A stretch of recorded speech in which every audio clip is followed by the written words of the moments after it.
নমস্কার। আচ্ছা বলুন তো আপনাদের কোনটা ভালো লাগে? মুরগির মাংসের কষা নাকি পাতলা ঝোল? আমার কিন্তু দেশি মুরগির পাতলা ঝোলটাই বেশি ভালো লাগে। তাই আজ বানাবো দেশি মুরগির লাল লাল পাতলা ঝোল। চলুন শুরু করা যাক। প্রথমে একটু আলু কেটে ভেজে তুলে নিন। তারপর গোটা গরম মশলা এবং তেজপাতা ফোড়ন দিন। এরপর কিছু কুচনো পেঁয়াজ এবং চেরা কাঁচা লঙ্কা দিয়ে একটু ভেজে নিন। অল্প ভাজা হয়ে গেলেই দুটো টমেটো কেটে দিয়ে দিন।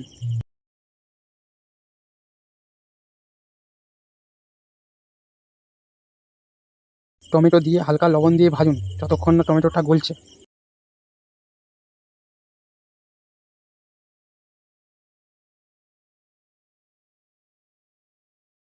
ব্যাস, টমেটো পেঁয়াজ গলে গেছে। এরপর এক এক করে রসুন বাটা এবং আদা বাটা দিয়ে ভালো করে মশলাটা কষিয়ে নিন। দেখুন তো রসুনের কাঁচা গন্ধ চলে গেছে। এবারে হলুদ গুঁড়ো এবং লঙ্কা গুঁড়োর একটা পেস্ট বানিয়ে তার মধ্যে দিয়ে ভালো করে মশলাটা আরেকবার কষান। তার মাঝে একটু কাশ্মীরি লঙ্কার গুঁড়ি দিয়ে দিন।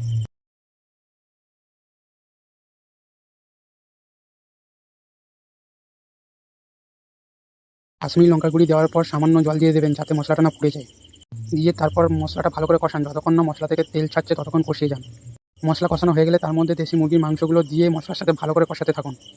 মশলার সাথে মাংস যত ভালো করে কষাবেন ততই টেস্ট বাড়বে।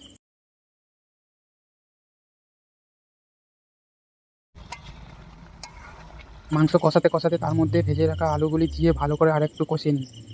আপনাদের মধ্যে কার কার দেশি মুরগির মাংস ভালো লাগে জানাবেন কিন্তু কমেন্টে।